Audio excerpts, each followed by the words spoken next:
नमस्कार मंडळी, मी Sam Safarnama blog YouTube चॅनलमध्ये तुमचं पुन्हा एकदा नव्या एपिसोडमध्ये स्वागत करतो. कशात मंडळी, बरे आहात ना? तर मंडळी, मी आलो आहे नाशिकमध्ये कुठे तर त्र्यंबकेश्वर या ठिकाणी. सो आज आपण व्हिडिओच्या माध्यमातून त्र्यंबकेश्वर मंदिर आहे पाहणार आहोत. हे ज्योतिर्लिंग खूप प्रसिद्ध ज्योतिर्लिंग म्हणून ओळखलं जातं. सो बरीच भाविक मंडळी इथे दर्शन घेण्यासाठी येत असतात. नाशिकला येण्यासाठी बरेचसे ऑप्शन आहेत. तुम्ही ट्रेनने प्रवास करू शकता मुंबई टू कसार या ठिकाणी, आणि कसाऱ्यावरून तुम्हाला प्रायव्हेट कार त्याचबरोबर बस मिळतील. आणि दुसरा ऑप्शन म्हणजे तुम्ही डायरेक्ट मुंबई टू त्र्यंबकेश्वर असा प्रवास करू शकता. आणि इथे हॉटेलचं पण रिजनेबलपासून 500 पासून अगदी 2, 2.5, 3.5, 4 अगदी 5,000पर्यंत रेट आहे. आणि खाण्याची तर चंगळच असते. सो इथे येण्याचा प्लॅन करत असाल तर नक्की या. आणि इथे बरीचशी ठिकाणं बघण्यासारखी आहेत. त्र्यंबकेश्वर मंदिर आहे, गोदावरी घाट आहे, सगळं पाहता येईल. त्याचबरोबर अजून काही बाजूचे परिसर आहेत तेही पाहता येतील. त्र्यंबकेश्वर मधली पहाट आमच्यासाठी तशी न्यारीच होती. आम्ही थेट निघालो त्र्यंबकेश्वर मंदिरात दर्शन घेण्यासाठी. त्र्यंबकेश्वर हे ठिकाण 12 ज्योतिर्लिंगांपैकी अनोखं आणि प्रसिद्ध देवस्थान म्हणून मानलं जातं. या ठिकाणी अनेक भक्त मंडळी देश आणि परदेशातून दर्शन घेण्यासाठी येत असतात. मंदिराच्या परिसरात आपल्याला भक्तिमय आणि ऊर्जा देणारं वातावरण अनुभवायला मिळतं. इथे दर्शन घ्यायचं असेल तर पहाटे लवकर यावं लागतं, कारण नंतर इथे खूप मोठ्या प्रमाणात गर्दी असते. त्र्यंबकेश्वर म्हटलं की आपल्या डोळ्यासमोर येतात ती तीर्थक्षेत्र आणि देवस्थानं. त्र्यंबकेश्वरमध्ये अशी अनेक देवस्थानं आहेत. निळा शुभ्र आकाश, हिरवगार डोंगर आणि याच डोंगराची पायथ्याशी असलेलं हे मंदिर वातावरण अगदी प्रसन्न करून टाकतं. मंदिराच्या बाहेर आपल्याला वेगवेगळ्या प्रकारचे स्टॉल पाहायला मिळतात, फुलांचे त्याचबरोबर खाद्यपदार्थांचे. चला आपण आता त्र्यंबकेश्वरमध्ये दर्शन घेऊया. आपण इथून मुख्य गेटमधून आता आत जाणार आहोत. आत गेल्यानंतर आपण पाहूया गर्दी आहे की नाही ते.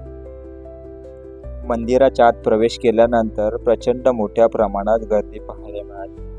प्रत्येक जण रांगेमध्ये हळूहळू पुढे चालत होते आणि प्रत्येकाच्या तोंडी एकच जयघोष होता, हर हर महादेव, हर हर महादेव.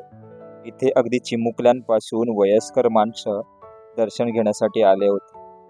चालून चालून माणूस थकून जातो, त्यासाठी इथे बसण्याची ही आसन व्यवस्था करण्यात आली होती. चला आपण या मंदिराचा थोडक्यात इतिहास जाणून घेऊया. प्राचीन काळात त्र्यंबकेश्वरमध्ये गौतम ऋषी तपश्चर्या करायला बसले होते. स्वतःला गौहत्येच्या पापातून मुक्त करण्यासाठी गौतम ऋषींनी महादेवाची तपश्चर्या केली आणि महादेवाला विनंती केली की गंगेला इथे अवतरित करा. अशा प्रकारे दक्षिण वाहिनी गोदावरी नदीचा इथे उगम झाला. त्यानंतर गौतम ऋषींनी महादेवांना म्हणाले, आपण त्र्यंबकेश्वरमध्ये कायम स्वरूपी वास्तव करावं. म्हणूनच 3 नेत्र असलेले महादेव इथे प्रकट झाले. म्हणूनच ही जागा त्र्यंबकेश्वर म्हणून ओळखली जाऊ लागली. श्रावण महिन्यात इथे दर्शन घेण्यासाठी खूप मोठ्या प्रमाणात गर्दी असते. दर्शन घेण्यासाठी 4 ते 5 तास लागतात. मुख्य गर्भगृहाला शिवलिंगांच्या जागी छोटे छोटे लिंग आहेत, जे ब्रह्मा, विष्णू, महेश यांचं प्रतीक मानलं जातं. म्हणूनच त्र्यंबकेश्वर हे ठिकाण 12 ज्योतिर्लिंगांपैकी पवित्र आणि अनोखं ज्योतिर्लिंग म्हणून ओळखलं जातं.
आम्ही जवळजवळ 2 ते 2.5 तास रांगेत लाईन लावून आम्ही आता मंदिराच्या दिशेने चाललो आहोत.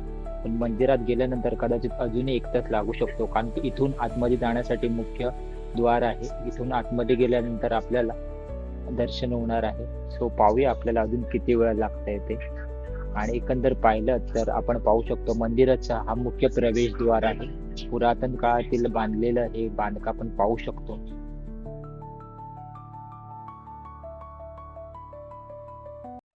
हे मंदिर बांधण्यासाठी साधारण 31 वर्ष लागले. सन 1755 पासून ते 1786 एवढं कालावधी हे मंदिर बनवण्यासाठी लागलं होतं.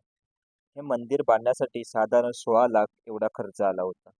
आणि जर आत्ताच्या काळात हे बघायला गेलं तर करोडो रुपये हे मंदिर बांधण्यासाठी खर्च आले. असं मंदिर आता पुन्हा उभं राहणं शक्य नाही. त्या काळातील कोरीव काम हे आपल्याला प्रचंड प्रमाणात जाणवत आहे. हेच ते शिवलिंग आहे ज्याचं आपण दर्शन घेणार आहोत. हे मंदिर पूर्णपणे काळ्या दगडांपासून बांधलेलं आहे. या मंदिराची स्थापना कला अद्भुत आहे.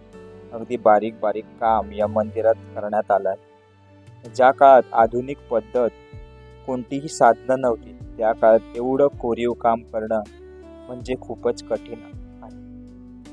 मंदिरात प्रचंड मोठ्या प्रमाणात गर्दी होती. आम्हीही दर्शन घेतलं आणि मंदिराच्या बाहेर निघालो. आम्हाला दर्शन घेण्यासाठी साधारण 3.5 ते 4 तास लागले. पण दर्शन घेताना कोणताही थकवा किंवा त्रास जाणवला नाही.